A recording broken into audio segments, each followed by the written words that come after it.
Hello and welcome, everybody. It is episode 26 of Spreading the Nerd. I'm your host, Clint Coombs, and as always, Rick Davis is here by my side. It's been a while, friend. It's been a bit. Yeah, it's good to see that the crazy house we're letting the inmates out for a little Yep, vacation. It seems. I figured I'd dress up a little bit. yeah, I see that. Yes, have you had any dipping snacks in the last couple weeks? No, no, No. no dipping snacks. Okay. I love Ellery very much. She's one of our biggest supporters. But I can't do it. We were talking before we started this up, and literally while I'll be like driving for work and stuff, it will come back and haunt me. Like I can almost taste it. And I might have to take advantage of this and just randomly send you pictures like ketchup or something just to just to create an event in your brain and that ruin was you. it was yeah, that's why I took all the time off, is because I just couldn't take it. I was in a mental The institution. trauma was too great. God, I literally talking about it, I can taste it. It's just the consistency of like the coolness of the I just don't even talk about it. God. Ugh, awful. Well, before we get going, while we're on food talk, which I will say we had a disturbing lack of the last 2 weeks, I want to. Oh, we need more food talk. Yeah, I have to apologize to the community about that. I kind of dropped the ball on that one. So I'll start with another one. Those in the Discord know that, what was it, about a week and a half ago, maybe I posted that I was having a bit of a shall we call it personal turmoil in regards to the status of the iced tea that I drink all the time. That so those who don't know, which would be most people watching this, I assume, I drink Gold Peak lemonade, like half lemonade, half iced tea. Yep. Pretty much like it's like life water. Okay. Like I probably have more of that in my veins at this point than I do blood. And it had been oddly difficult to come by recently, and I went to our local grocery store, which is called Shop and Save around here, and they had a friggin' clearance sign out in front of where it was, and I was like, "What is this? What is this? They better not be doing away with it." Well, I stopped again today, and I noticed the clearance sign was gone, and in its place was a bottle of the tea with the yellow lid, which is the lemonade one. I'm like, "What is this?" I was like, "Oh, did they just change the bottle? Is that why?" Because it did have a different label on it. It looks like they have changed, and that might be why they were so hard to find, because Gold Peak does tend to cycle through this stuff. Yeah. They have now changed to be their lemonade tea is half their regular tea, of course, half the Simply Lemonade, which, to be clear, I love Simply Lemonade. I think it's amazing. It's different. I don't dislike it. It's very sweet. I'll say that. Well, Simply Lemonade is really sweet. But nonetheless, I'm walking back from the cliffside. It might not be time to just throw myself over yet.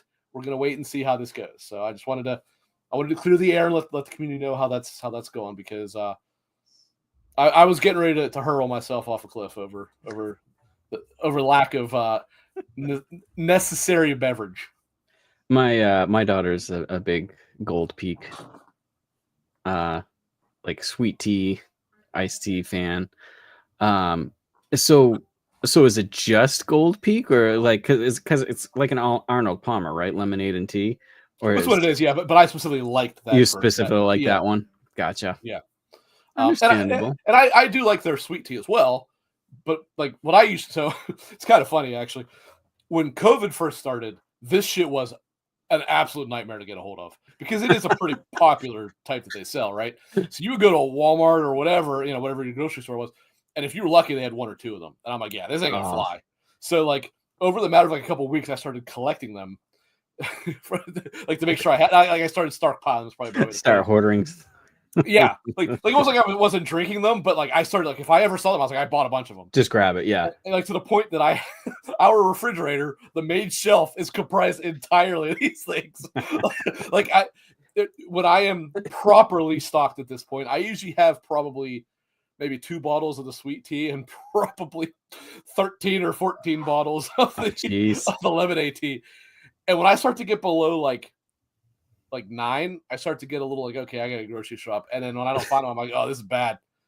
And You I was start down to getting like anxiety. 4. I'm like, this is getting bad, guys. This is getting real bad here. Like I might need to get an IV set up. So, but that's where we're at. Boy. Nice. They only had 1, unfortunately, so I was only able to buy 1. But and then also they used to have a.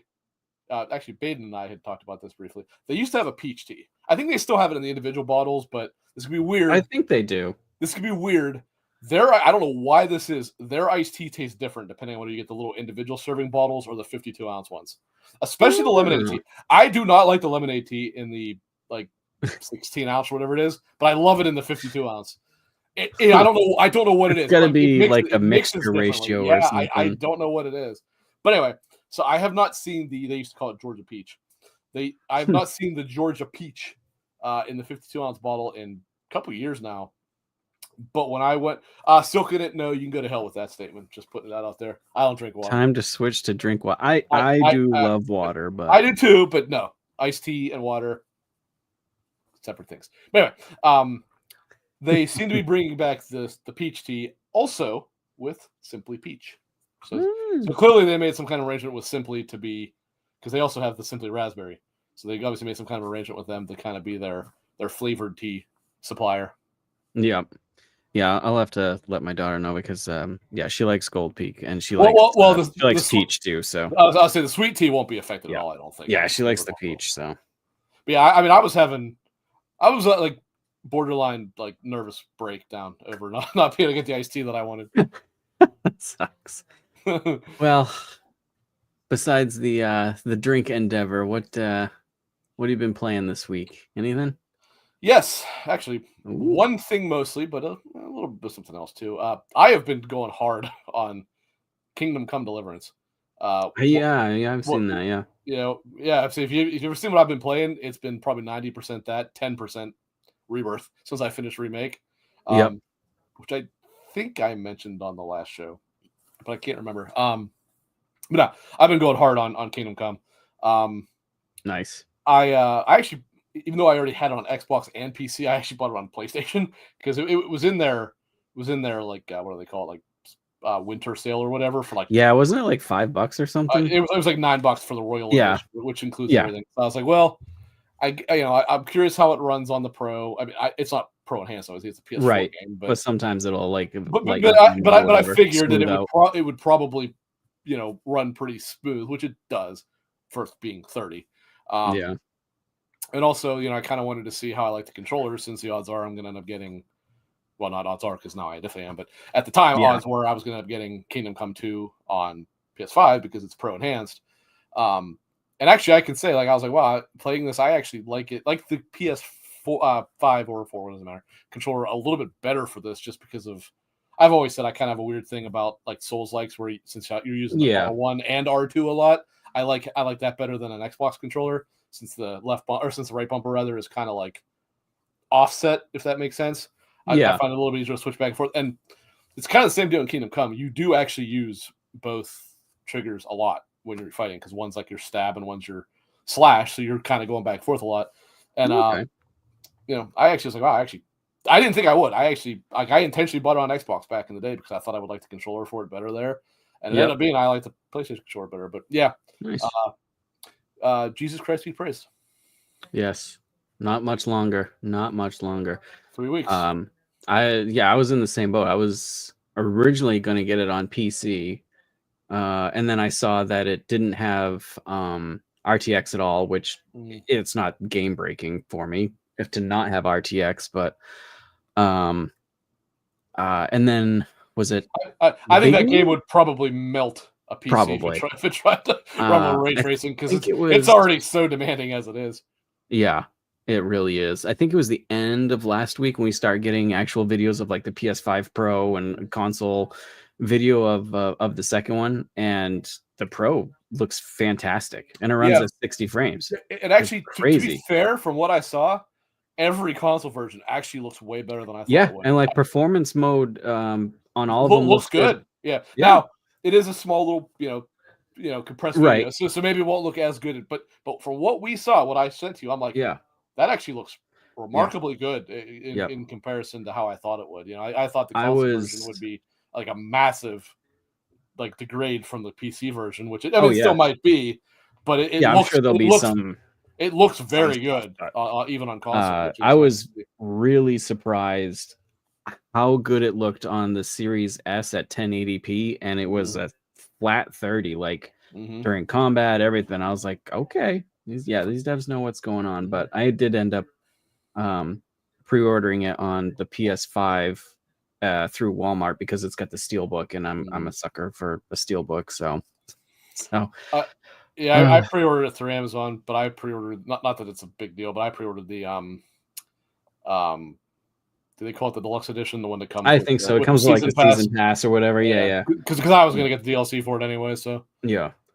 Um, yeah. So have you been playing anything else besides Kingdom? Oh, Rebirth, you were saying. a little bit of Rebirth, and today, now I mean, here we're talking 15 minutes, but I did install and start Tales of Grace's F remastered, but I didn't play enough of that to really, yeah.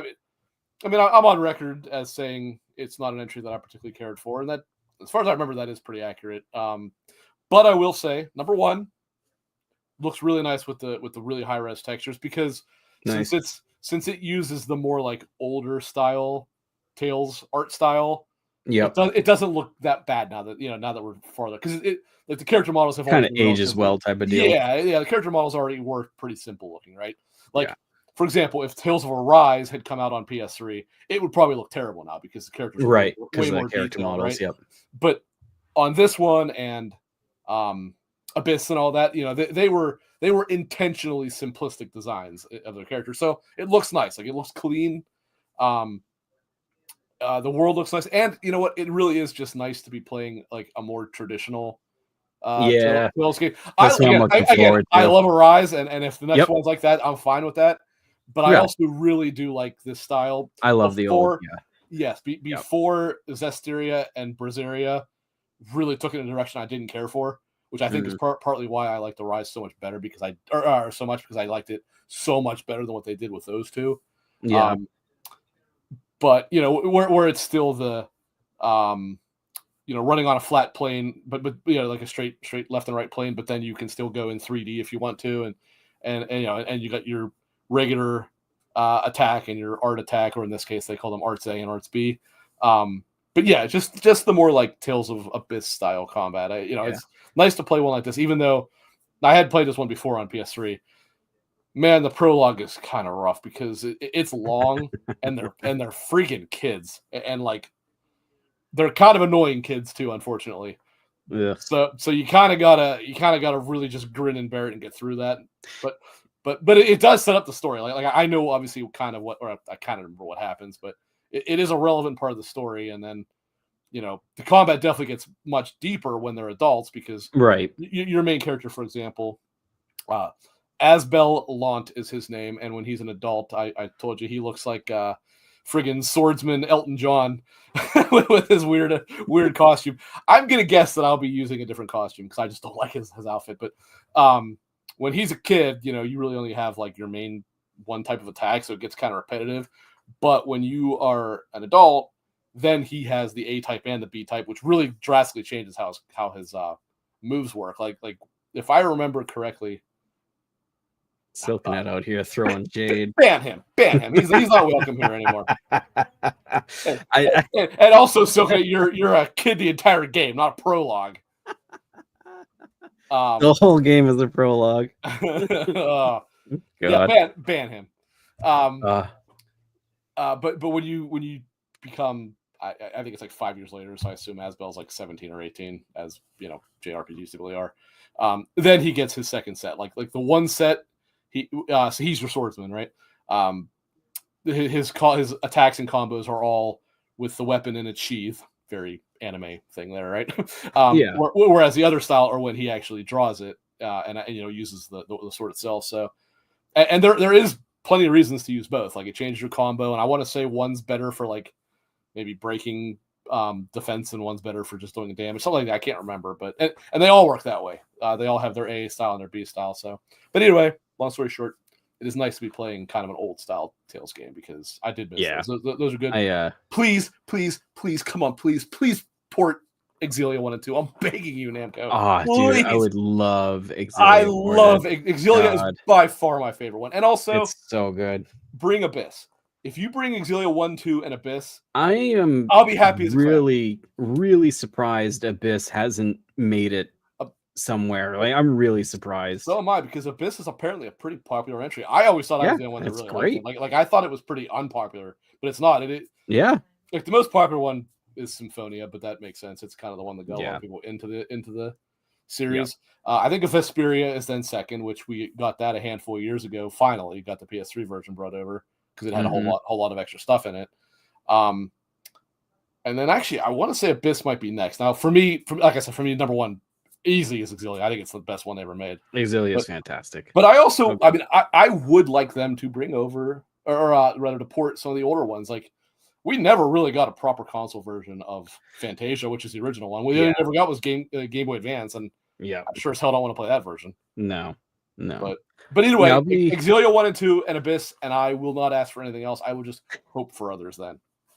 Yeah, I'll be grabbing it. I've got some PSN credit, so I'll probably grab it. Plus, I just want to support any Tales game that comes out, so they keep making them and doing them. So, but yeah, I've been playing like a crap ton of Helldivers too. Just like, I don't know. I ended up I've had it on PC.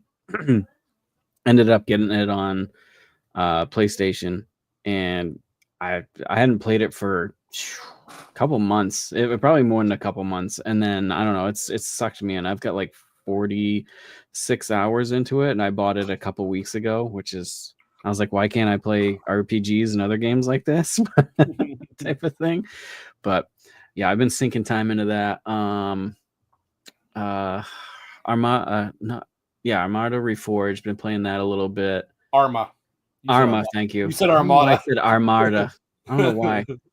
Arma Reforged, which is fun as hell. I still find it so wild that you insisted on getting that on console. I don't know. I was like, you know what? I'm just gonna grab it, and I did, and it runs on the Pro anyways. It runs really good, and the controls are actually solid. So I'm very surprised with it on console, and it's a lot of fun. People really get into it, and it's good times. Good times. When you bought that and we're talking about it, I was like, man, I do like Arma. So I downloaded Arma 3 because I already bought it, and I haven't even loaded it since I downloaded it. But I'm like, man, I do need to play that because I do like those games a lot. Yeah, they're so good. I mean, and this one, Reforged, is multiplayer only. I think you can do like a versus bots type of thing, but there's no like campaign really to it, which is weird because it's a remake of the original game. So right. I don't know why they didn't just bring the campaign over. I don't know. Who knows? But other than that, I really haven't been playing too much, like back and forth between things like here and there. So not too much. I haven't played World of Warcraft in like a month probably, which is wild. There might be hope for you yet. We might be dragging you out of the proverbial muck that you've kept yourself stuck in there. God. But I haven't been playing much. I got the Pro, and I've been wanting to get into Rebirth just to see. I of course haven't downloaded it or anything, but there's so many things on the Pro I do want to try just to test it out. But now that I've had the Pro for a while now, I can say with the games I have played on the Pro, I am very, very happy with it, and excited to see where it goes, because I think it's got some legs for sure. Definitely excited to see how Kingdom Come 2 is on it, because I sent you a link seeing those videos, man. When I sent you a link to something, and I did say now for clarification, I was like, I do not even know who this is, so I cannot verify if this is a valid source or not. But the article that I sent you said the guy that wrote it, I assume it's a guy, said basically Kingdom Come 2 was the reason, like the reason he bought a Pro, right? Like it was the game that showed him like, okay, now we're finally seeing what this thing can do, because it really is impressive what it does. because actually, what's interesting is if you look on paper, it actually, or not, sorry, not paper. If you look at the written statistics as to the different versions, it's not actually that much better there necessarily because performance mode, I think it is on PS5 base and Series X, is 1440p upscaled at 60. Yep. Whereas the Pro is 2160. Oh, I'm sorry. That uses FSR3. The Pro version is 2160, which is 4K for those who don't know. Via PSSR at 60 plus, it says. And so actually, what's funny is if you looked, I don't know how much of that video you watched that I sent. I watched most of it. There was a lot. There was a lot of it where the Pro actually did run at a slightly lower frame rate than the other. That was weird, right? Well, it's because it's running at a higher resolution natively. Yeah, but even then, it was still like, decently high frames. So, which I guess the difference here is the Pro is using PSSR to upscale it, and I'm sorry, you're right, Pisser is to upscale it and run it natively at the higher at actual 4K, whereas the other ones are obviously running it at the lower resolution and then using FSR3 to upscale it. So technically, the Pisser should make for a cleaner image, and it's certainly a more demanding. Yeah, but also to remember is that would be CPU, and the Pro does not have a better CPU. No, so that's what's interesting about the whole thing.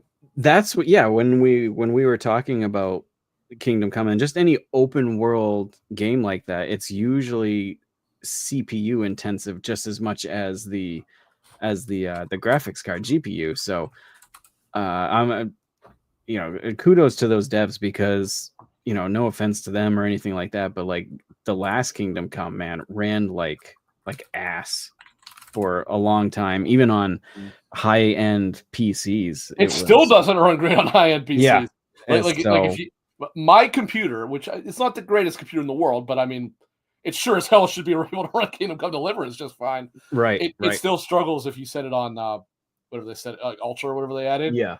Which they when they put it in, it said it was experimental and for high-end when you go on it's like this is for like future graphic cards basically. Well, my computer was like 3 years after that game came out, so it's wild. So I was very surprised that they stuck with the Crytek, but like I think you had said, it is like a pretty much a new rebuilt Crytek engine. Apparently it's almost impossible to even tell that it's Crytek because they've basically stripped it down and what's the word I'm looking for? Like it's almost it is Crytek, but it's almost proprietary for them at this point. Right. Like they've basically redone it for their own needs. So that's probably why, because they probably spent so much time doing that. Did you realize that game it's been 7 years since Kingdom Come? I'm like, damn, I didn't realize it had been that long. But on the main screen it says 2018 Warhorse Studios. I'm like, holy hell. I know it's crazy when I go back to some of these games that I feel like I just played like 2 years ago, and it's like, it's 8-9 years old. I'm like, god damn. I actually don't remember soaking it. What does shitter stand for? You gotta remind me. I was trying to remember. That's the Xbox's. What's the Xbox one? But right. but what does XTTR stand for? I don't remember what he said when he made it up. Shitter. I just love these names. that was genuinely one of the funniest things anyone's ever said. Sony must have had when they saw PSSR, like someone noticed that sounds like Pisser. Like, yeah, and like, why not just call it PSR? Yeah. No, gotta make it Pisser, which is fine. Whatever. Gotta make memes out of it. Yeah, we got plenty of nasty things to say about Sony today, so let's we'll save our insults for them so that we can.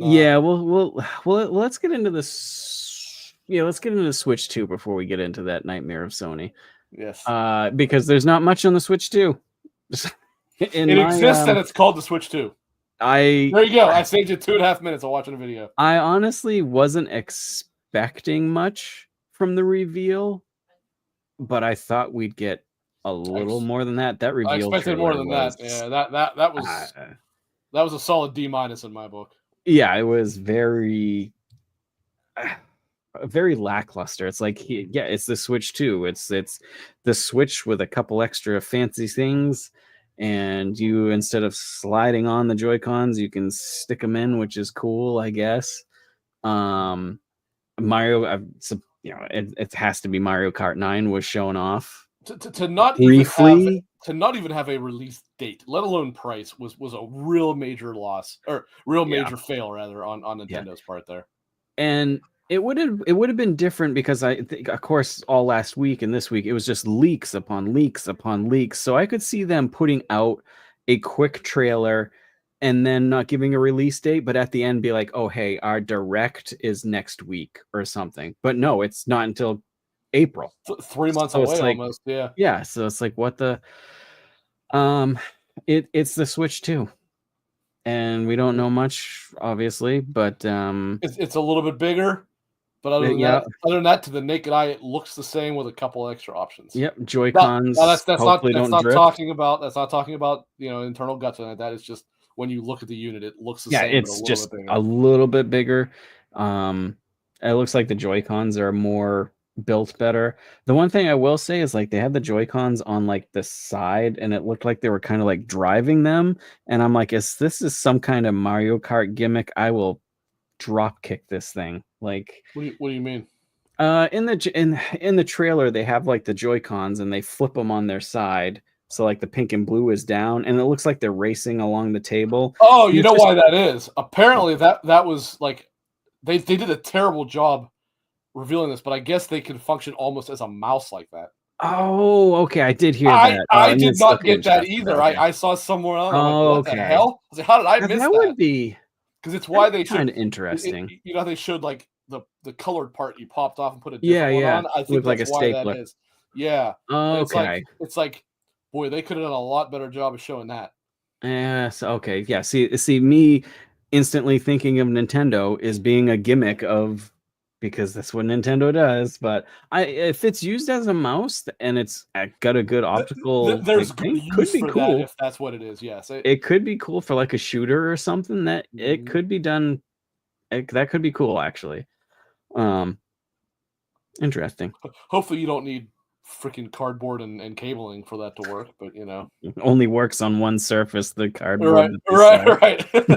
God almighty, you know that they're gonna come out with like Switch pads, and they're gonna do something stupid with it. You can take that to the bank. They'll probably, I bet you they're gonna make they'll come out with like Mario Paint or whatever again. And then you can use the mouses to fucking, wasn't the Mario Paint was on the Super Nintendo, right? And the Game Boy, I think, yeah. It was. Oh my god! I was just like, why? Wasn't that what everyone used the camera for on the Game Boy? And that's what people like made music, because it had like some weird music maker thing. Yes, yeah. You can make music with it. I supposedly, we don't have any real evidence, but supposedly it's going to be as powerful as the PlayStation 4, which, if it is, really fantastic. That's what I've heard, but it's just it was not rumor. Which was like, but it's just rumor. So, but IGN has reported it, but so yeah, we really don't know anything like, other than we already knew that it exists. Like, we know it's coming, but I would have liked to seen maybe one more game or actual gameplay instead of the Switch one more game. So by that you mean one game? Yeah. Like, just and to not show Mario Kart on it, but away. Like, why wasn't it like shown? I don't know. Whatever. It was a shitty reveal for me. And again, probably, but to be totally clear, this is not bad mouthing the device, because the device itself. No, it's that this video was just how it was done. Terrible video. Yeah. Silken in chat. Some rumor even say it will support DLSS 3 with their NVIDIA chip. I've heard that as well. I mean, that would make sense, obviously, because NVIDIA is going to make a specially made, probably Tegra 4, I would imagine, for it. But and they're obviously going to make it support DLSS. But I'm wondering, like, how good of a DLSS it'll be, and also like, what's the price point? Like, they got to keep this price point down, I would think. I see no world where this device is less than $400. Nintendo will never ever sell an item at a loss. They will not do. Everybody else does. Nintendo refuses to do it. So if that is the case with an NVIDIA chip with DLSS in it, it's bare minimum 400. Bare minimum. Yeah, I would not be surprised to see 500, but if they do 500, that's a huge mistake. I think it would struggle at 500. Yeah. Yeah, because just the user base, especially of it being a handheld, are people going to look at it too and be like, yeah, okay, we get the Nintendo first party games, Mario and Zelda, which most everybody loves, but are they going to be like looking at this for 500, whatever it's going to be, and then like, or I can get a handheld PC Ally Steam Deck for the same price and have the whole PC library, you know? Plus, don't forget, now this only matters to a lot of the more like tech savvy folk, but it's not an OLED screen. They went back Nope. to they went back to, which was a major Which mistake. that's another mistake. Should Yeah. have gone with the OLED again. Yep. Because it does matter. It makes for a better. Oh, the OLED screen is like night and day. I have a Switch OLED, and I'm like, yeah, Yep. that was a much bigger difference than actually I thought it would be. Yep. Yeah, so maybe they took out the OLED to cut down cost because maybe it is the NVIDIA chip, so they got to cut somewhere, which sucks. But I will say we did learn one thing that was speculated. So we knew that the system was backwards compatible with Switch games. yeah, They would not say if it was digital only or whatever, but this video did confirm that it uses digital. It had like the card, and, which and is it, nice. and it can use the cartridges. So yeah, okay, good. So that's cool. I have a lot of Switch cartridges, so this would have been a big F if you could not. It'll be awesome if it is an NVIDIA chip, if it can use like AI or whatever to just like either enhance the games a little bit or at least get them to run more than 25 frames per second. So let's talk about that. Okay. Do you think the Switch 2 will enhance Switch games? Because I'll start so you can think about it. I don't. The only thing I think it'll do is if something is, say locked at 30, whatever it is, and it's demanding and drops lower, the extra horsepower might make up the difference. Unless they specifically make this thing, like make a Switch 2 variation of something, which then they turn around and sell you for $50 because they're $70 because they're sure as hell not going to give you a free update. It's Nintendo. I don't believe it'll enhance the stuff like visually and stuff like that. I don't think it will at all. I want it to. I don't think it will. I think I want it to as well, but I don't. I know Nintendo at this point too well to know it's not gonna. I think games that come out a little bit before its launch, like the Xenoblade that's coming out and stuff, maybe it'll have a mode, like a Switch 2 mode. I don't know, but that is me wishfully thinking. Yeah, you keep bringing up Xenoblade, and the reality is Xenoblade is the last one I think that they would do that with. Probably. God. Considering the definitive edition of the original Xenoblade runs at like 100p, if you're lucky. Oh, dude, I think it was so bad. I think it was Hogue described it perfectly when he said that the image turns to dust in front of your very eyes. Yeah, and that's exactly right. The resolution is like PS1 level of low.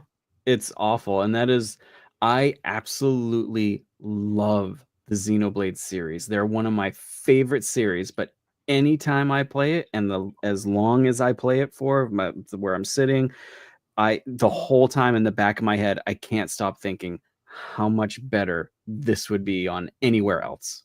Like, I love the game, but it would be 20 times better anywhere else.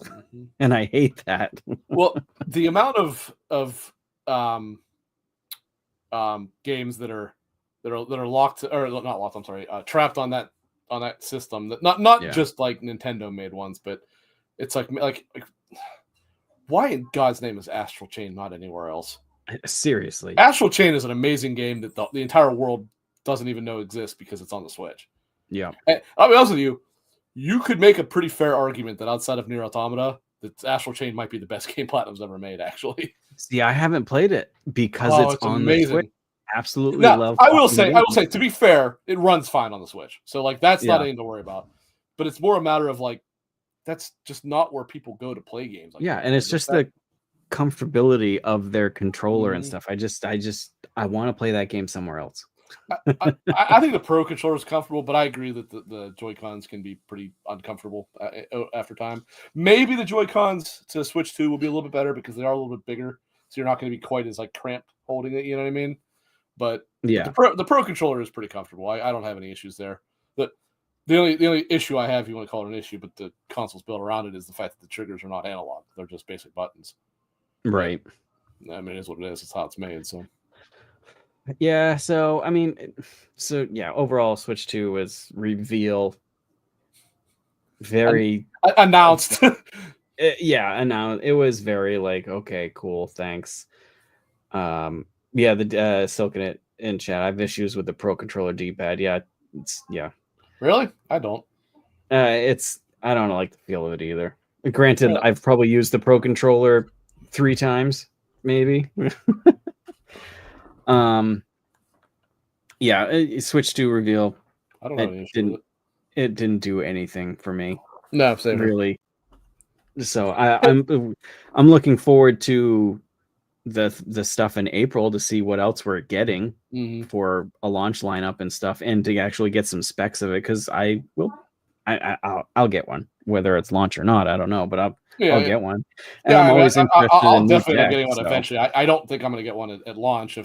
Depends what the launch title is. If it's Metroid Prime 4, I'll fucking fight children in line to get in front of them. But if it's Mario Kart, I'll stay home. I'm excited for Mario Kart because that's been a staple of my childhood all the way up. But also, Nintendo, give me fucking Star Fox. Where is Star Fox? Like, there's a whole lot more they should be making before Star Fox. But I would not be offended at making a Star Fox. Nissa says, I have a Pro Controller in the shape of Tom Nook's head. Okay. That would probably not be a Pro Controller then, because Pro Controllers are very specific. Oh, Tom Nook is the Animal Crossing. Okay. Yeah. Interesting. Is it just like the color? It must be just like the color scheme or something, I'm guessing. Or is it like a square? Oh, yeah, it is. It's the coloring. Okay. I thought I was like, did you like bash it against something until it shaped to form like a blacksmith for controllers? Overall Switch reveal 2. Yeah, like you said earlier, D minus. It really didn't do anything for me. Yeah, it was not a good video. Nintendo really needed to think that one through a little bit better. No, and I really didn't see much talk about it, like, just not that I really went looking, but usually I see videos on like TikTok or Instagram Reels or YouTube Shorts of just all kinds of gaming stuff. I really didn't see hype for it at all anywhere either, so I don't think too many people were, but we'll see. Yeah. Shall we move on? Is there anything else you want to talk about, or should we move on to the Sony news? Let's move on, because I got some words. Or actually, before we get into that, let's get into some questions for the show. Ellery had one. That's actually a pretty kind of a deep question. I'll promote the question so we can think about it, and then we'll go on to Bend. Ellery asks, do either of you think the AAA space will become stagnant due to recent games not meeting expectations? It seems that there is a good chance that the AAA developers will play it safe moving forward.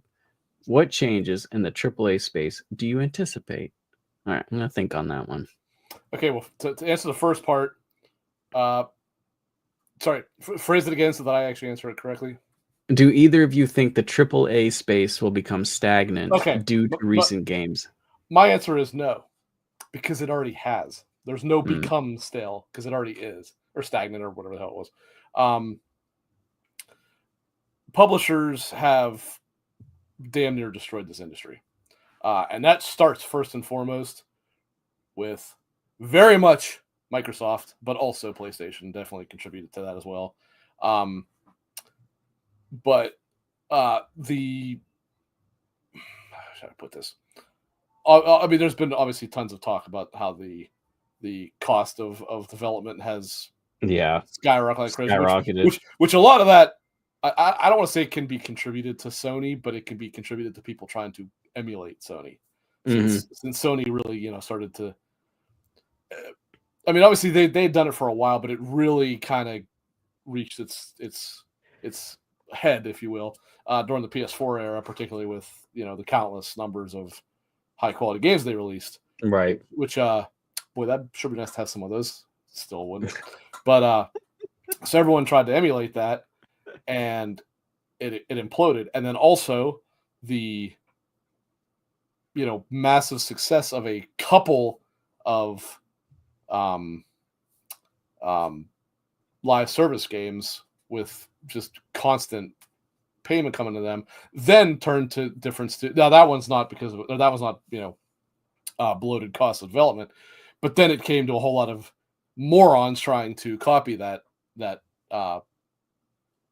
cycle, PlayStation. And the reality is, I think I said this on XEP 2 months ago or whatever on the community episode. I'm like, the reality is, yes, you have a couple games that make a ton of money. Trying to copy that pedigree, whatever. Not pedigree, but that like monetization method. Oh yeah. Is moronic because you're not going to succeed. Even if you get a game that is successful, you are not going to succeed trying to copy Fortnite, because Fortnite has its. I won't insult them, even though I would like to, but it has its player base.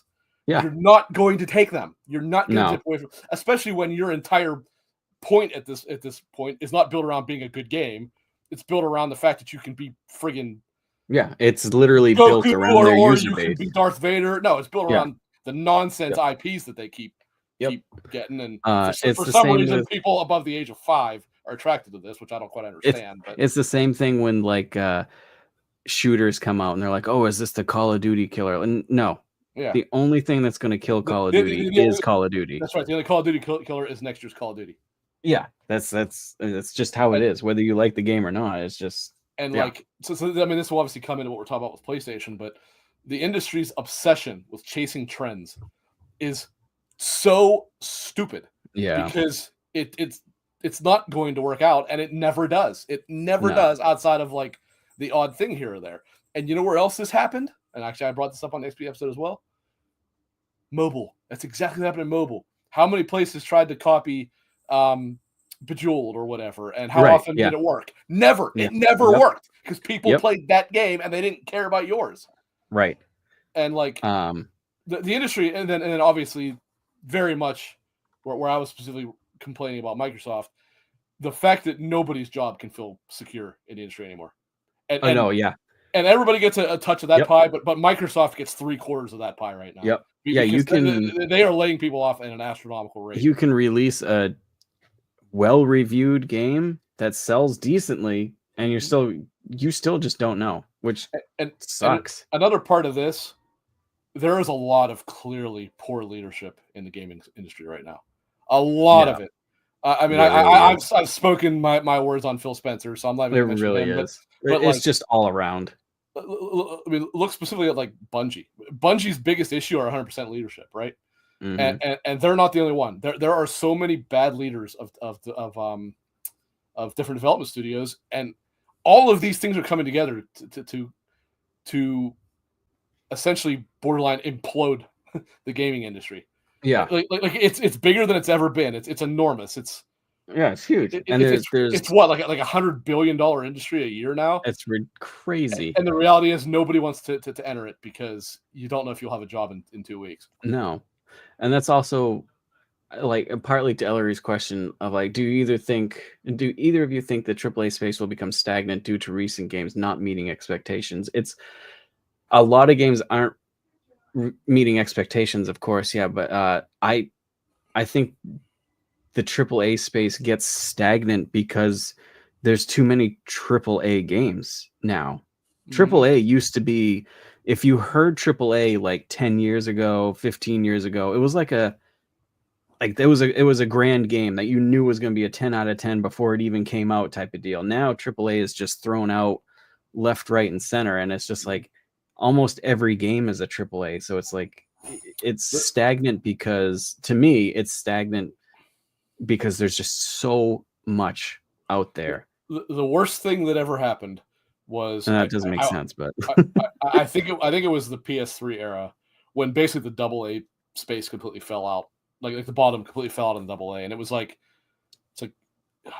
double A was where this shit needed to be. And yeah, I see Soken. I knew Soken would get there eventually. Yeah, the indies, yep. Indie. And like, yep. I play indies, but the reality is, I think I can pretty safely categorize myself as a pretty hardcore gamer, right? Like I play an awful lot of games. I play an awful lot of genres, and I do like indies. I have never and will never buy a new console because it has an indie. No. Right? An indie doesn't mean I won't play them. Right. They will never be the reason I buy one. Never. Right. I can't say never. If freaking Hollow Knight 2 came out on PS6, then yeah, I would probably get a PS6. Yeah. But that is very much the exception and not the rule, right? Yeah. I see indies as where the new idea can come from that hopefully the AAA will take and do better with. And run with it, yeah. And I see them as the space to help bridge the gap between AAA releases. That's how I've always seen it. Yeah. It doesn't mean there's not a place for them, because there is, because indie is where you get started, right? But it's just it's never been my like top focus, and it's never going to be. Yeah, there's definitely a few indie games that I've highly enjoyed in the past, but for some reason, I don't know. I just don't gravitate towards them as much as I would like to, honestly. And like Silken says, the AAA production quality, or he likes the AAA production quality, but it's the same pedigree over and over again. So it's like you said. Yeah, he's not wrong. It's just and then you want a AAA to like, I'll be right back, make it big type of thing. So yeah, it would be. Keep talking. I got a dog to wrangle. Yeah, we'll go right ahead. I thought your dog graduated. I do want to get into indies more, because when I do play an indie every now and then, I'm like, oh, this is really good. There's fresh ideas. You can tell there's passion in this project. And for some reason, like, yeah, I want the AAA grand scope of something. But then if a AAA company takes an indie and takes their ideas, they usually don't implement them well, sadly, or like well as the indie does. But half the time they buy up that indie person to make that game, and you don't get that indie dev anymore. Oh, God. I'll be right back again. Hold on. Uh-oh. Wrangling dogs. Jeez Louise. Oh, that's something that we can talk about on the Switch too, is like supposedly there's a lot of drops or hints about Hollow Knight 2 coming out around Switch 2, it seems. I mean, I don't know, because I don't know much about Hollow Knight, but like pictures of like chocolate cake or something, I'm like, huh? But I don't know necessarily about it being at the launch, unless it's already out elsewhere. But don't forget, actually, Switch was where Hollow Knight originally released after PC. It was on PC first, but then Switch got the console version long before Xbox or PlayStation did. I want to say it was damn near a year. Like Switch got it when I don't think what's it called, like the God something update, I don't think that one was out yet, but I think they got it the one before, which was like the Lifeblood update or something like that. And then like Xbox and PlayStation both. Well, I think PlayStation even got it before Xbox, but I want to say it got it when like it was almost a completed game at that point. You know, there might have been like an update here or there, but not the major ones. Yeah. I mean, the reality is, all the joking that we do aside, I can't fathom that Silksong doesn't come out this year, because it has to. It has to come out this year. It has to. It was supposed to come out a year and a half ago. Yeah, so it's got to come out this year it's got to come out with, the 500 other games that are already coming out this year. God. Speaking of that, like freaking February next month, dude. I don't know. I'm glad Assassin's Creed got pushed. Yeah, I'm actually quite glad it got pushed. Back in the day when a game got delayed as a kid, I thought it was the worst thing ever, and now I'm glad when games get delayed now. It's like, Jesus. I think I told you this will probably be the first time that I'm going to break my vow and will not get a Yakuza game at launch. Oh, that's right. Because number one, I don't really care that much about. Yeah, I was gonna Byron, say you're not whatever. really too interested in this one. And to be fair, the main point of like buying the past Yakuza ones is because I wanted to one, support them coming over. Yes. yeah, and now I don't think there's any trouble with that now. I think it's No. got a good hold. However, that one that they showed during one of the directs there or whatever, Christ, I can't remember when it was there in the Game Awards. You talking about Project Century? Yeah, that was during the Game Awards, right? Yes, but it's that looks they have not necessarily said if it's a Yakuza game. Yeah, because it actually that might looks not like be old all school. that game was awesome. Yeah. No, actually, I'll be honest, you know what it looked more like? You could say Shenmue, but Shenmue's not quite right because Shenmue's itself is kind of similar. Yeah. Damn, I forget what it is. Someone said it, and I was like, "Oh, that's a good point. I had never thought about." But no, that game was awesome. I'm really excited for that game. Yeah. I know Silken in chat also just said I need to rep my boy Majima. Go show Skull and Bones how it's done. I am First of all, I hate you for pronouncing that like you just did. Oh, how did I say it? It's not Majima, it's Majima. Majima. Goro Majima. I am greatly anticipating the Yakuza one because it's pirate Yakuza. I'm excited for it very much, and the like pirate battles and stuff that they showed looked like fantastic. And I don't doubt that it's going to be good. But what I liked about that game was that it was like it was almost like Japan tourism, and right. Well, now we're everywhere except for Japan. Yeah, so it's like, well, yeah, I totally get where you're coming from. I totally get it. Even though Infinite Wealth was definitely my game of the year last year. God, I freaking love that game. I still can't get over. Number one, I think Ichiban is a massive step down over Kiryu. Kiryu way better. I like Ichiban, but not as much. Yeah, Kiryu is legendary protagonist. Like yeah, like one of the best of all time. Which, speaking of which, that actually so good. Oh yeah. I meant to actually compile those and I forgot to do so. But that's all right. Yeah, I mean, I don't dislike Ichiban, but he's nowhere near. It's not. Yeah. Yeah, Avowed is in February. I don't think you're not really looking forward to Avowed, are you? Are you like you'll play it? I mean, I am, but I'm not because of all the other stuff coming out, and it's one that I said they need to push. That cannot release. They should push that. They really should, even if it's in a good state. That game's dead on arrival. It's a new IP, and granted, it's by Obsidian, so there are some followers there. But yeah, I really think even if it releases, that game could get 9 and 10 reviews, and I think it wouldn't sell. It won't matter. Yep. It's up against. I mean, Kingdom Come is not like a massive IP, but it has quite the cult following, and like us, those that like it love it. To the point that they're not going to play Avowed instead. They're going to play Kingdom Come. I am surprised because I had mentioned it earlier about Switch 2 not being on like TikTok, Instagram Reels, or whatever. I have seen a lot of like Kingdom Come shorts that Warhorse have made on YouTube Shorts, TikTok, and stuff. But so it seems to be promoted definitely a lot more than the first one. So yeah, hopefully sales will be good on that. But I think that'll be more of I think sales will be higher on PC than anywhere else on that one, because there's definitely a huge PC base behind that. And then Wilds is out too. God, I hope that runs good on the Pro. I think it will, but yeah, if it doesn't, probably count me out because I'm not even going to bother with the PC version of that. So, but I think it will. I think they'll I think it'll run. I think Capcom's pretty good with that stuff, so hopefully so. Yeah. Well, being as that I mentioned about protagonists, like I said, I forgot to compile this information, so this is my bad. Earlier this week, I don't remember what day because I'm still actually looking for it.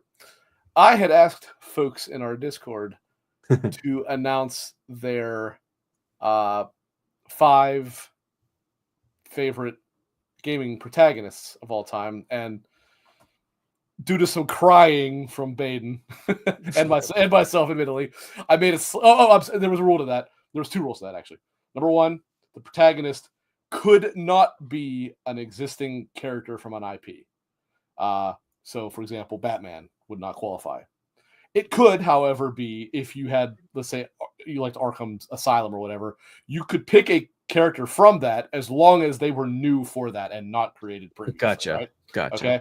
And what was the second rule? I don't remember. I got to find my question. And I don't think I answered this one. I don't think he did. I don't think so. I should be within a day or two here. I don't know why I can't find this. I was gonna say it wasn't too also, far back. It also shouldn't be too hard because it should be highlighted for me. I'm trying to think of. Actually, I didn't go far enough back yet. That's why I couldn't find it. I know Gordon Freeman would be one for me. What? Oh, actually, that was the other one. No, Gordon Freeman does not count. Gordon Freeman. The second rule was it had to be a character that actually had a personality. So Gordon personality? No, he doesn't. Oh, that you know what? He's a walking crowbar. That's true. He doesn't really say much. Yeah, that he doesn't say anything. That's true. He's silent. Yeah, that actually was the second rule. But then we added the addendum that said, okay, I will allow one honorable mention of a existing character. Okay. But like, again, if someone said like Batman, I'd be like, try again, because that, you know. But I allowed Baden to say like Geralt because, for example, CD Projekt Red did actually put like a fair personality into him. Yes, he was an existing character, but they did kind of in a book, really elaborate. So. Okay, so if you actually, while I keep looking for these, since I'm a loser to prepare for the show, if you want to go and answer yours, that's fine. Because kind of off the cuff, John Marston, I think. Okay, that's going to be one. A very valid and accurate choice. I think Ezio from Assassin's Creed. Okay, that didn't make mine, but was close. Let's see, that's 2, and they have to talk, so I can't pick Doom Guy because he's just cool. Yeah. Doom Guy has no personality. That doesn't count. Yeah. His personality is slaughter. Nathan Drake. Okay. That's 3. He appeared on someone else's list, but I can't remember who.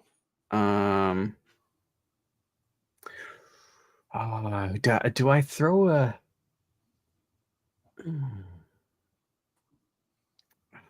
I like no. I don't want to. For some, I like as much as I love Final Fantasy VII. I don't want to throw Cloud in there. I don't know why, but Cloud did make an appearance. I actually know who picked him, but Commander Shepard from Mass Effect. See, I don't think I can allow him because why? He has a personality, but it's a personality dictated by choices that you make and stuff like that. Oh, that's that's reaching. No. Like the point is, I wanted it to be a character who was written specifically by the developers or whoever, and not like obviously you can make certain choices, but they still have a decided like personality. And Shepard kind of does, but it's two very different ones depending on which way you go. I mean, a Solid Snake's got to be in there, right? Snake absolutely counts, yes. Okay, so Solid Snake. So what? That's 4. That's the wrong Snake, but it does count. Oh God, where the hell is this? It's only been this week. It can't be. I was gonna say, it can't be that far up there. I have a hard time. I said Nathan Drake, John Marston.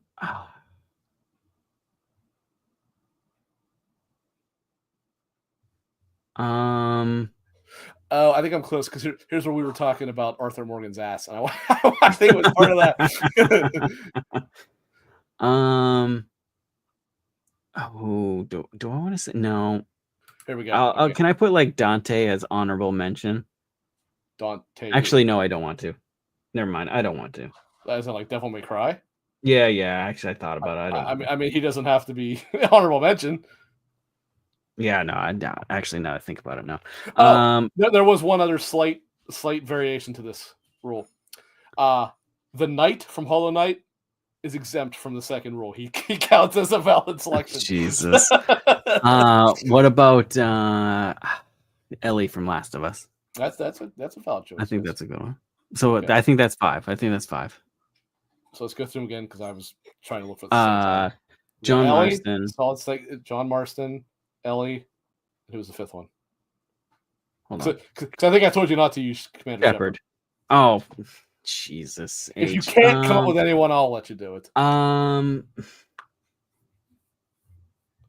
Silken It, there's technically only 4. What about? God. No, I'm trying to. Well, while you're thinking, I'm gonna go with Cloud. I'm gonna go with Cloud. Okay. So I gotta have something Final Fantasy in there. I'm gonna go in the order of people that answered it. So mine will come up second actually. So actually, technically, the first one that tried to answer was Baden. That's when he asked if Geralt qualified. That's when I said no. Alex Segovia from Season Gaming was the first to come through with his list. He had Nathan Drake, so I told you he came up. Okay. He had Kratos, Sam Fisher, which is a solid pool. That's a good one. That's Cloud good. and Clive. That's a genuinely good list right there. That is a good. Kratos would not even be close to making mine, but the other 4 are. I thought about Kratos. I also thought about maybe Marcus Phoenix too. I was surprised nobody said him, but Kratos does appear a few times. So then my list, which I did change like 4 times as we went. And also I did say these did not necessarily have to be in order. Some people did put them in order, some people did not. I cheated quite a bit on mine, and my number 1 was Arthur Morgan and John Marston. My number 2 was Kazuma Kiryu. My number 3 was Naked Snake, Big Boss. That's why you had the wrong snake. Okay. Naked Snake is the better one. Right. I said I think about the other 3, but they do come up. Let's see. Oh, I said so. Where I varied from Alex, but similar, I put Zach instead of Cloud because I like, even though Cloud is obviously for multiple reasons a far more fleshed out character. I thought Zach was actually the better character. Silken It came through with Aloy, which that one genuinely surprised me. Tifa, Kiryu because he's the bro. Tali, and Karlach. And then he tried to switch it back because he's like, well, wait a minute, a bunch of those weren't the main protagonists. They didn't have to be. They had to be the good guys. That's all. Right. Couldn't be antagonists, or else my list would have been nothing but antagonists. I'm sorry. Actually, here is where Baden asked if Geralt counts as pre-existing. I'm like, considering he was the main character of a book series, for 40 years, yes, he does. Yeah. But that's when I allowed him to do the honorable mention, and actually, Geralt would be on my honorable mention as well because Geralt is truly one of like nerddom's like all-time greatest protagonists. Oh yeah. Let's see, keep going here. Okay, Matt came in. I'll tell you my one when I find it because I'm not to that point yet. Matt had Kratos, which I told you he came up. Arthur Morgan because he's the one who specifically mentioned about having a nice ass.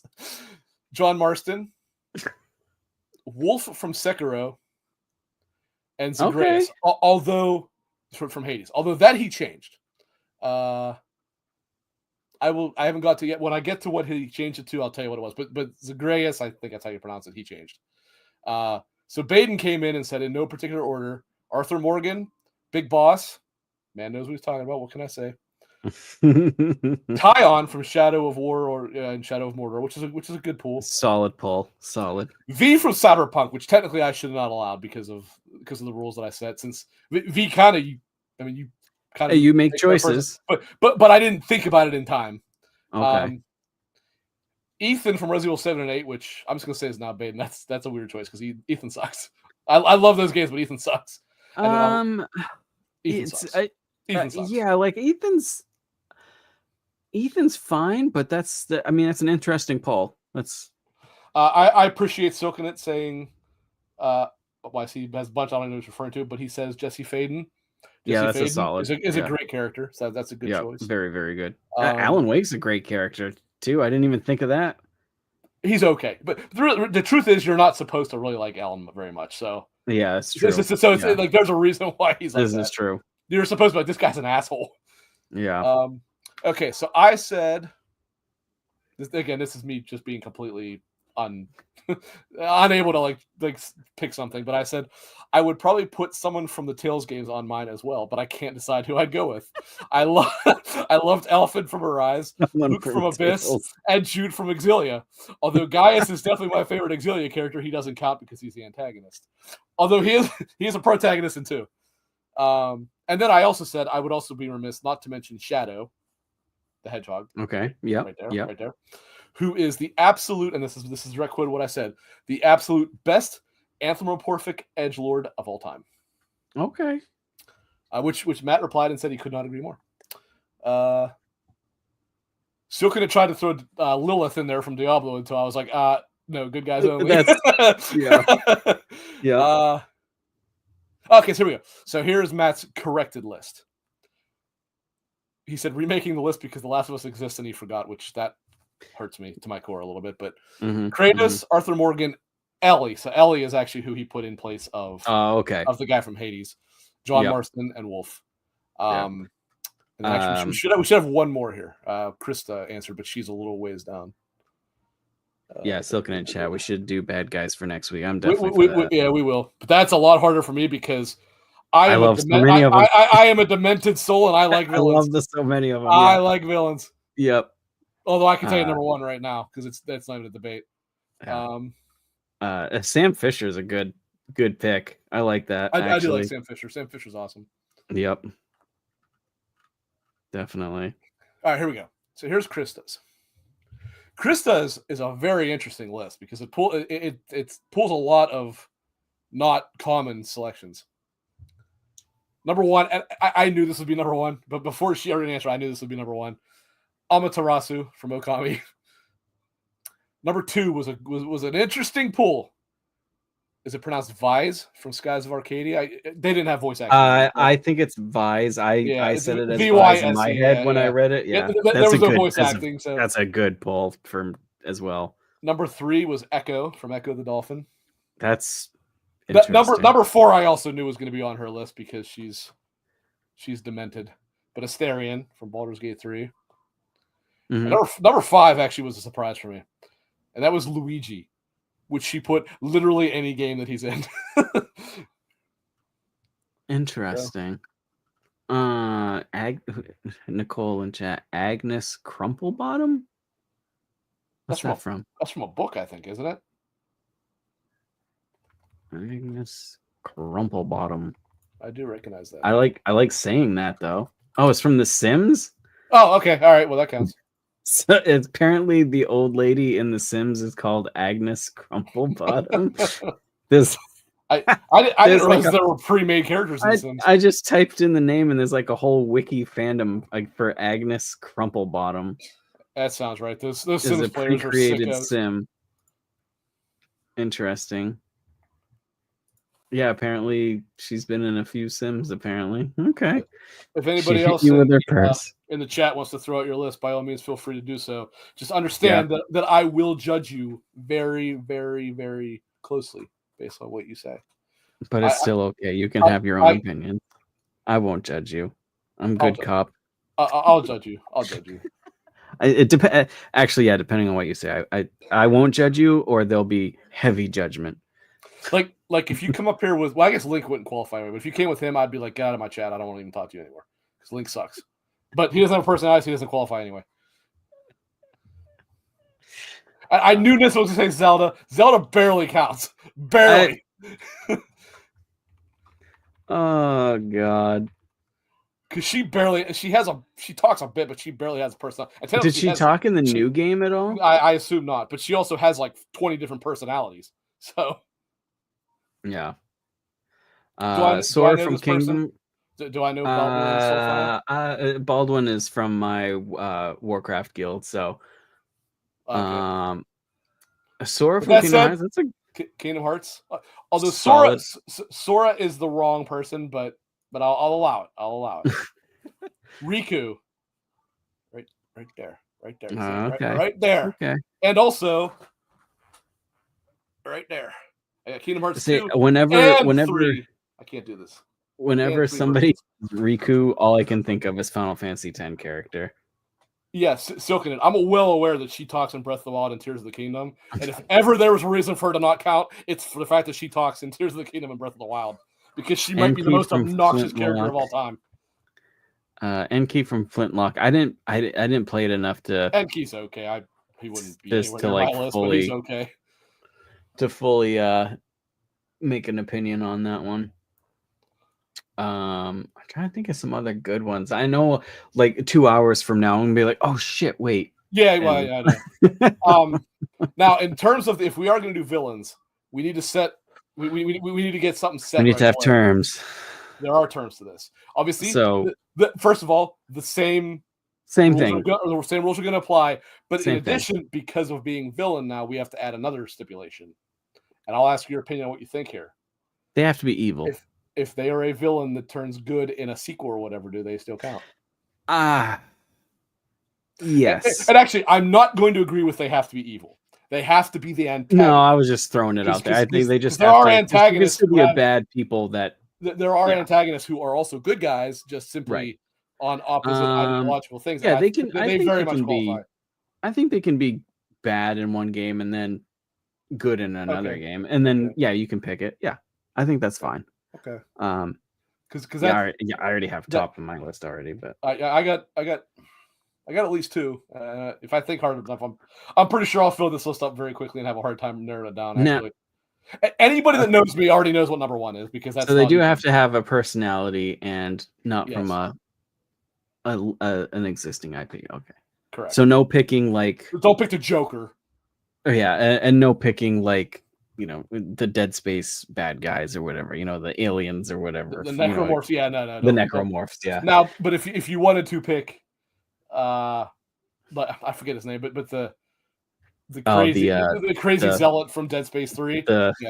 You could use him. Damn it, I used to know his name because the video. I know who you're talking about, but like when he's like, I am such and such. Yeah, it's 3 names. He has 3 names. Oh damn it, I cannot remember. I don't know. Shit.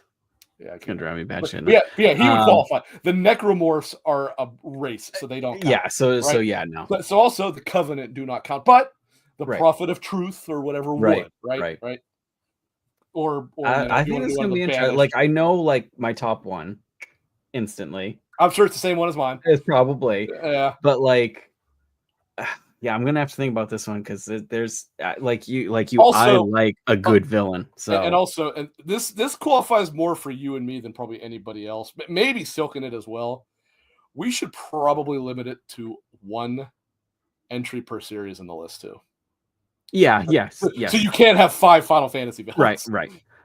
Silken it. Can I choose a final boss just based on the fight design? I personality, Silken it. Personality. It's got to be personality because a boss design could this could that would that'd be hard. let's say you're allowed 2 per series. Because depending what it is, like Final Fantasy, for example, there are some pretty okay. Like I'll give you like Final Fantasy where there's like 20 fucking games and spin-offs. Yeah. But that would be a good question or another good list. If you throw Kingdom Hearts in the mix, I can go with a lot more too. Oh Jesus! Because you got like 50 villains there. The final boss would be a good final boss design would be a good question for later on down the line too. Yeah, but there you're going to be so heavily RPG based because it will. Yeah, most other games they don't turn into bizarre like amalgamations of creatures like Atlas bosses. Yeah. Jesus. Silken, I need 2 for Kefka. Kefka. I think we were on the same line. Yeah, Kefka's fucking good, dude. The other thing about Kefka, I mean, I'm not disputing he is one of gaming's all-time great villains. He absolutely is. There's no doubt about it. Why did he have to be a jester? Like why? Yeah, it was. Why couldn't he be like a warrior or something? God. Silken it. That word triggers me. Ugh. But actually, I wouldn't pick the Radiance. Although that is a good fight, but I would not pick it. Yeah, Jesus. Before we get too much into this, let's get on to Sony before it gets too late here, and their wonderful news. So I should just pull it up. Grim is better, but I don't think he's technically an antagonist just because he's a boss. So that's the other problem there. Sorry, I was talking stuck with it. Yeah, no, I figured, yeah. So basically, it was just yesterday, right? Yes, I believe. So Sony cancels Bluepoint and Bend Studio PS5 games, one being a live service God of War title, but then we also got more titles out, or in the past year. Concord got canceled, God of War, The Last of Us multiplayer got canceled, Spider-Man 2 multiplayer, the Bend Studio, Twisted Metal, I'll stab a bitch. London Studios co-op game, who knows? A Deviation Games multiplayer game, and Payback, a third-person Destiny spin-off from Bungie, was canceled as well. A good riddance to like 90% of that list, honestly. And also, good riddance. Now only 90%. But The Last of Us should have seen the light of day. The Last of Us should, because I can tell you right now, definitely. I can tell you right now, every goddamn person in that Discord that has a PS5 would have been legally required to play that game with me. Because I love The Last of Us multiplayer. The first Last of Us multiplayer was one of those things that I was like, before I played it, I was like, gonna be like, this is gonna be like meh. I played it. I was addicted. It's like, holy shit! This is insanely good. Yeah. So I was super hyped for Last of Us 2 multiplayer, and I mean, just on that topic, because also, bear in mind, with the greatly improved mechanics of Last of Us 2, think how much better it would have been too. But on that topic, has there ever been a better adversarial multiplayer moment than hitting some asshole with a spiked bat and prying it out of their freaking dead skull? No, that was the best multiplayer time of all time. There would be times where I would watch an enemy do that to like a friendly, and I would just sit there and watch it because it was so damn cool. Or even at the very least, like you kill them with the nail bomb and watch them explode into a million pieces. But me and my friend used to play it almost every night. The way that we would ask each other if we wanted to play it is we would text and just say "Smash Skulls?" ? And we knew what that meant. That meant play Last of Us and beat someone with it with a spike bat. So good. And they took that from us. They sure did. But I want to say, you said about good riddance to 90% of that list. Also, good riddance to one Jim Ryan, who's stupid ass. Everything is live service now for PlayStation. God. Initiative is what led to that list. Yeah. And also his decision was the one to cancel The Last of Us multiplayer. It sucks to see what happened to Concord because of the devs and everything. And I know people did enjoy the game and stuff, but I think that saved that game dying saved a lot of people grief and having the unfortunate reality of that game is that probably that entire art design team should never work in gaming again. Yeah. Because they pretty much are the major reason why that game died. Pretty much. Nobody, it's just, but also, Bluepoint working on a live service God of War title just... I specifically remember when they announced that they were making their own title, right? Not a remaster. And a lot of people were all excited. And it's like, this is great. We really see... I was like, okay, this is no insult to Bluepoint, who are a very talented developer, right? But I was like, what are you excited about? Like, they have done great work in terms of remasters and stuff like that. No question about it. Right. But that's all they've ever made. So, like, what? Yeah. And I mean, I can't fathom that this is what they wanted to make. I have to imagine this was. I don't think this is what they wanted to make. I'm sure they want to make an their original own IP. Game. Original IP. They do. And of all the fucking IPs of God of War, I don't see how you make that a live service game. I can take a wild guess as to what it was, and I'm gonna guess it had a lot to do with Ragnarok. Not the game Ragnarok, the event Ragnarok. Right. Do you think... I'm going to guess it had a lot to do with Asgardians fighting non-Asgardians in the event of Ragnarok in Dory Valhalla rather, or not Now, Dory Valhalla. I Sorry. didn't play the DLC to the last God of War. Do you think it would have been No, something along those lines, just with different no, characters? No, yeah. nope. Um, That technically functions as an epilogue to oh, God of sorry. War Ragnarok, and then I didn't actually know if like the gameplay or whatever no, was. no, no. The Yeah, gameplay actually it's like a it's like a it, roguelite or something, isn't well, it? it's like a roguelite in terms of running through various like combat situations, but it has a lot of story to it. Like there's a lot of Mm, cutscenes and stuff like that, and a lot of it actually ties into the original what 4 games. Actually, I guess yeah, six. I The I original just 6 games. So no. It would have nothing. It would have nothing to do with that. even even with like the Ragnarok thing, like I'm like, how do you look at that and say, yeah, I can monetize this for years? I just don't. That I agree with. All I'm saying is that's the only thing in my head that Yeah, would even make and sense. so I just really so hopefully after a couple weeks or a couple months now that this is out that we get, because I would like to know like what were they trying to make, because I can't wrap my head around Well, anything of what it would be like. unless somebody talks, we'll probably never know because I can't imagine there Yeah. was much to show. They could not have been far enough in for there to be like much video that would leak to show what it was like. I Or wasn't like like, just the idea of what it was. That's all I want to know. yeah, It's not just yeah, yeah.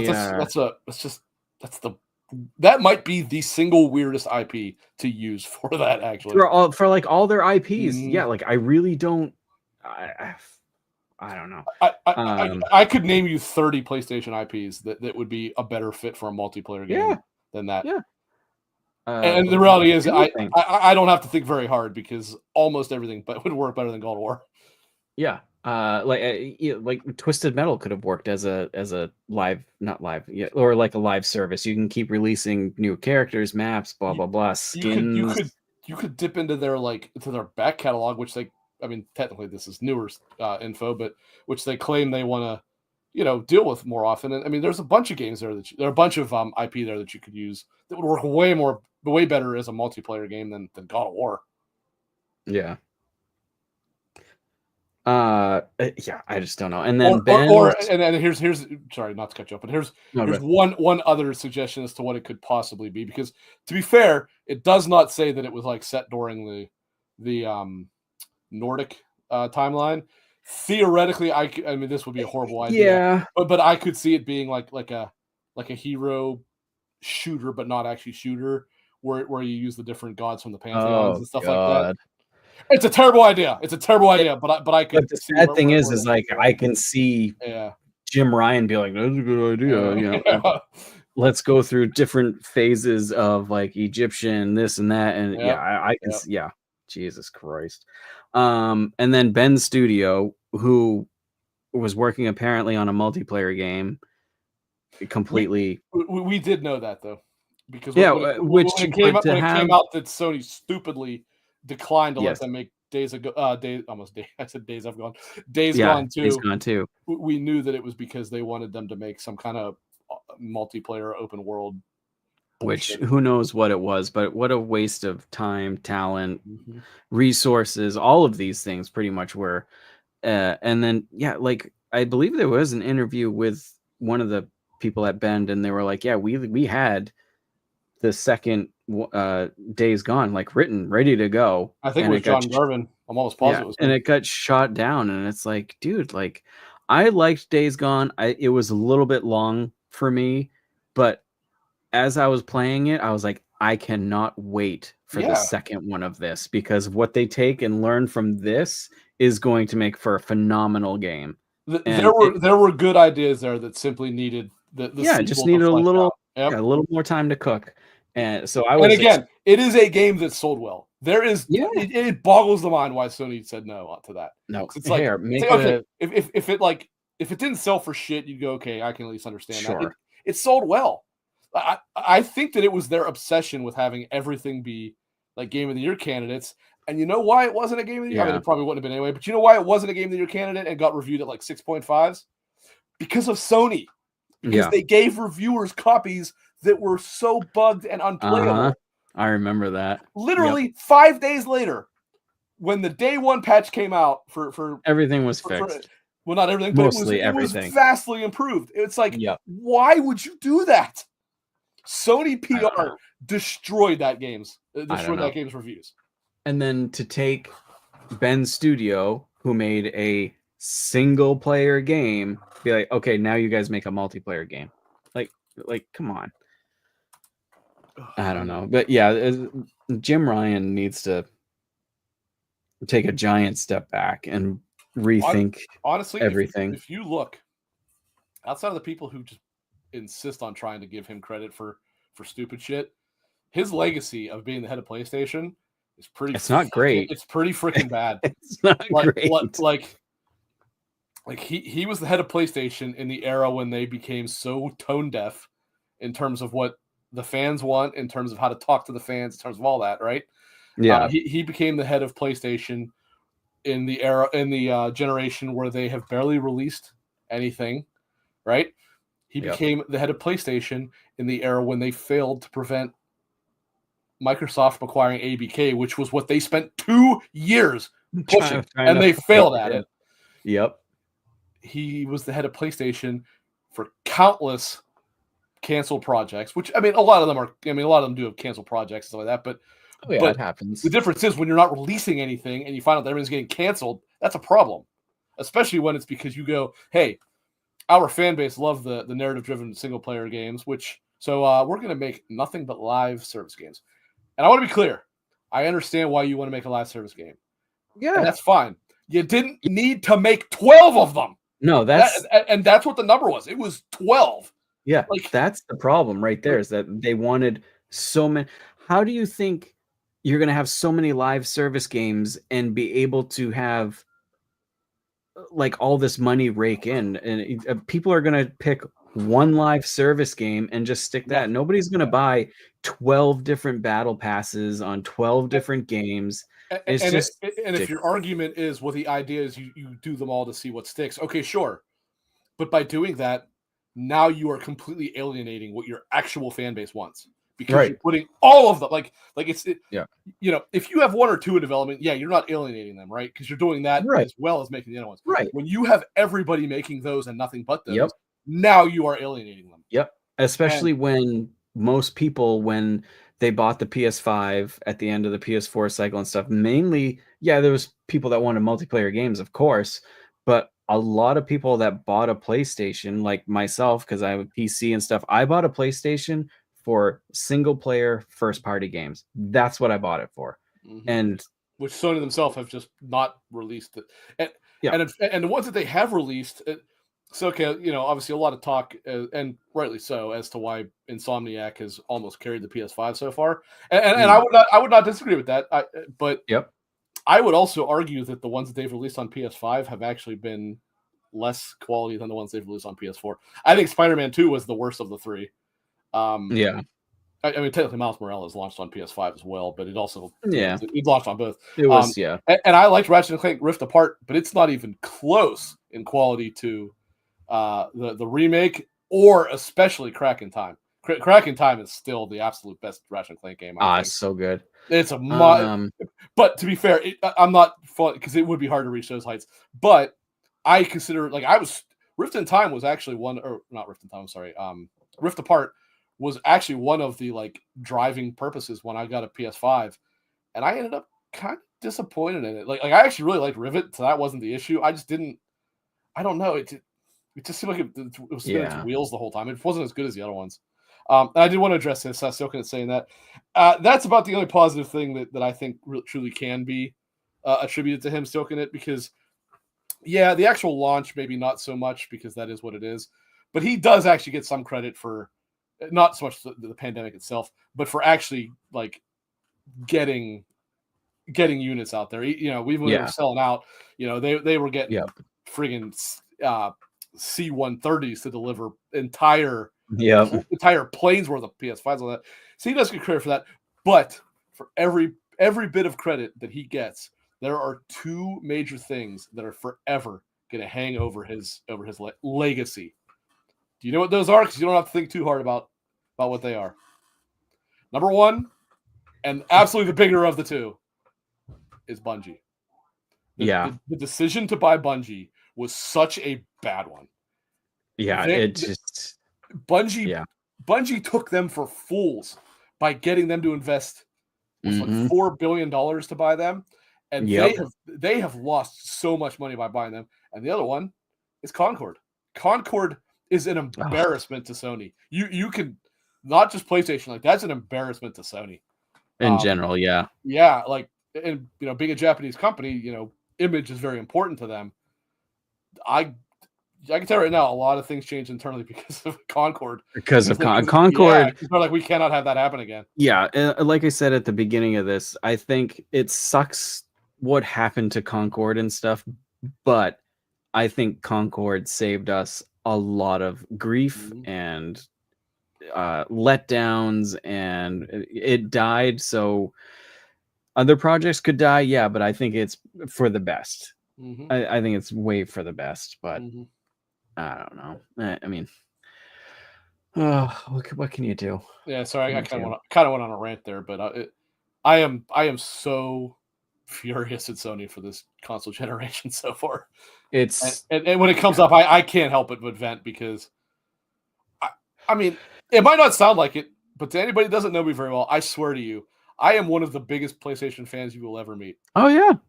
And I look at the PS5 and I'm like, when I see people defending this damn thing. Yeah. And I bought a Pro, right? I was just gonna say that. I'm like, how much when the PS5 Pro was announced, we made fun of it, we dogged on it, we said we could have said everything bad underneath the sun. Fucking PS5 Pro right there. Day one. Because I mean, as we were talking shit about it, I was applying clown makeup. It's just like it's just say, man. But I have said that I stand by every word I said about it when it came to criticism. I stand by every word. I'm just an idiot and bought one. Yeah, but I do stand by every single thing that I said about it. And it's a good thing to love something so much and to have criticism about it, though. I think you have to. I have also long vowed that I will never be, at least intentionally, a fanboy, because the way that I see it, the more I like something, PlayStation as an example, the more I'm willing to criticize it. Because when you refuse to criticize it because you play these stupid corporate wars with people, you know what you do? You prevent the thing you like from getting better. And yes. Now, unfortunately, the reality is you can criticize PlayStation all you want. You're not going to make them better because they're just stubborn assholes that just plug their ears. Yep. But well, they were. It might be better now with Herman Holst and I don't know the Japanese guy's name, but maybe they'll do a better name, and I really hope so, because I truly think it'd be hard to do a whole lot worse than Jim Ryan did. It's because it's pretty piss poor right now. I struggle to think who I think was the worst leader between him and Phil Spencer. I would actually lean probably towards Jim Ryan, because Jim Ryan was I would probably lean Jim Ryan. He was handled an absolute golden platter, and he took a giant shit on it. Yeah, the fact, like you said, he was handed, like, you could have just done nothing, and you would have been okay. You could have done the exact same thing, and you still would have been fine. Yeah. And instead, he decided to go a completely different direction.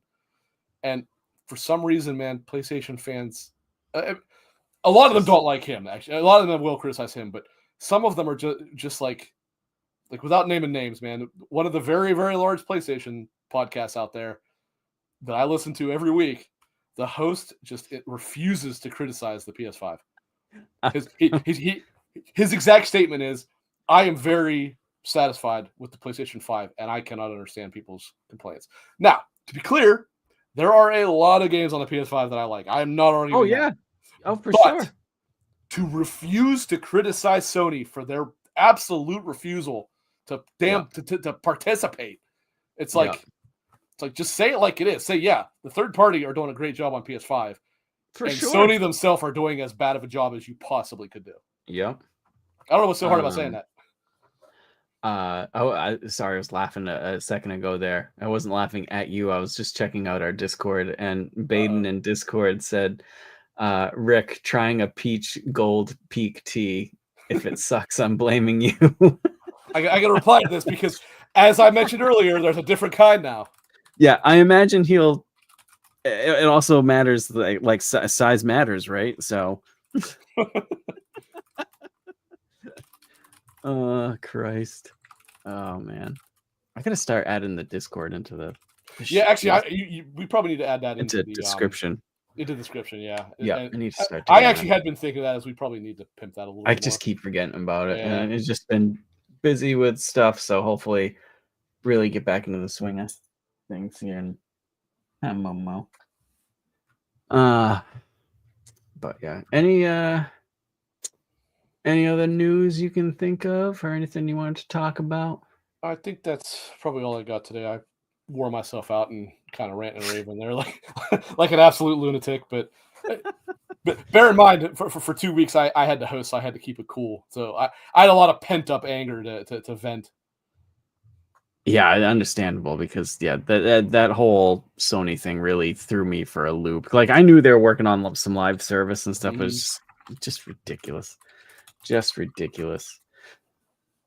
Yeah, so that's, oh, you know what? I don't have, actually, hold on, keep talking. I think I have very old. I won't eat it, but I'm pretty sure I have very The hell old you won't. fortune The hell cookies. you All right, won't. fine, I'll eat it. I'll fucking dip it in ketchup to make it I was seem. about to say, you dip in ketchup if you have to. I'll be right back. So what's going on, chat? How many people we still got in there? I assume Silk in it. I assume Nissa. So I don't know if you saw me pointing earlier, but I got my, I think I mentioned in the Discord, I got my Shadow Nendoroid. It's right there. It's a little hard to see because the camera's resolution's a little too low. But okay, yeah, he's back. We don't have to talk about it anymore. I'm back. Yeah, Christ, this has got to be like 2 months old at this point. But I'll bet these are older than that, but I don't care. Let's see how it goes here. It's kind of a little bit of a crack when I opened it. Let's see. Why is it still pretty good? Because how old are the fortune cookies that I'm getting at Chinese stores? Because fortune cookies are stale when they make them. That's why. You should go first since you haven't been here. Okay. All right. Nissa, they don't go bad. Apparently not.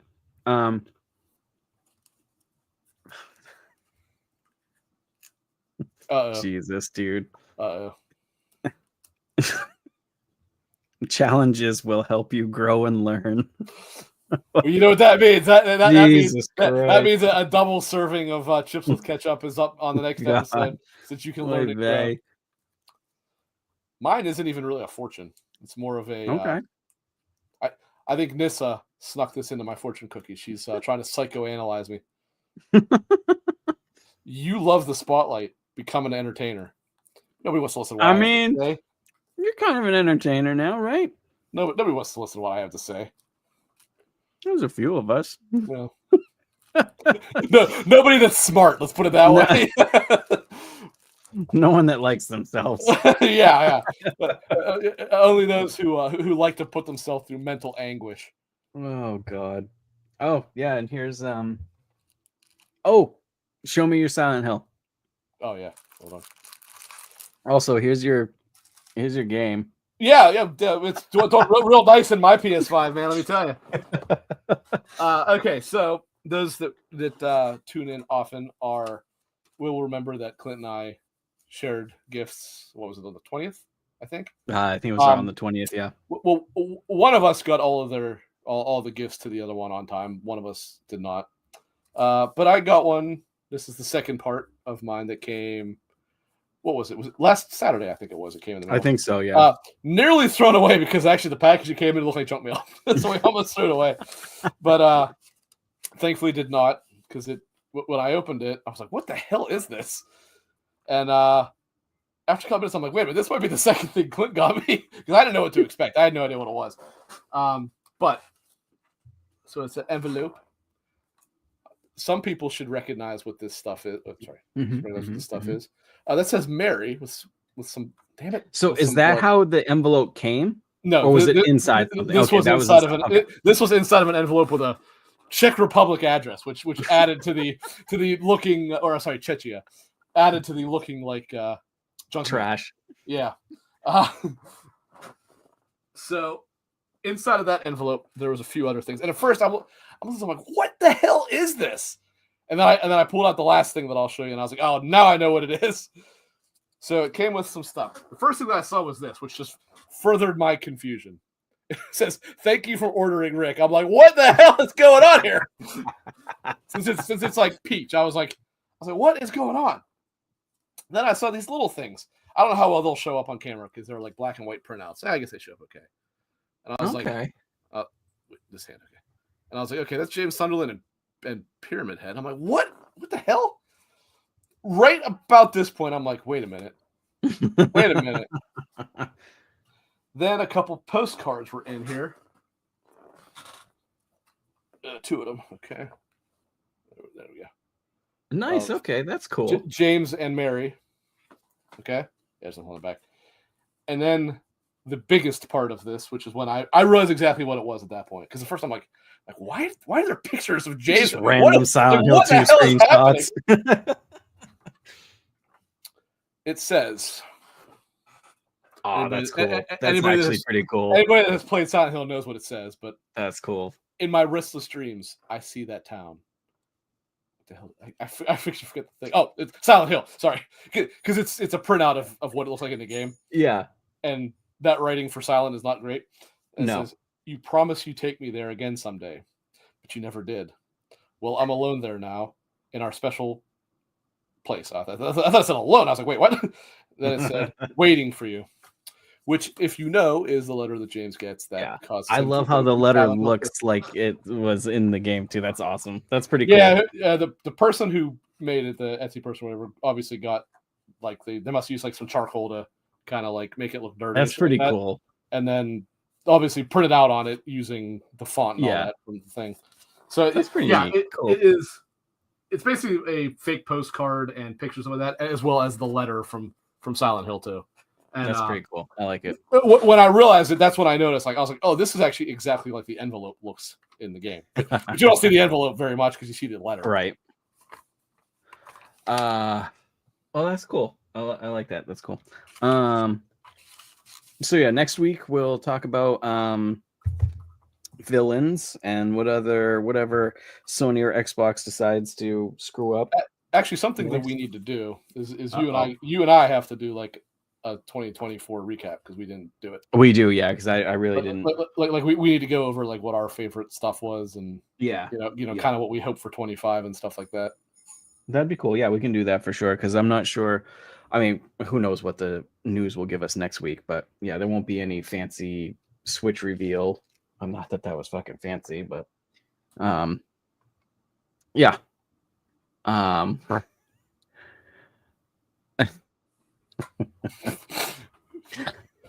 Yeah.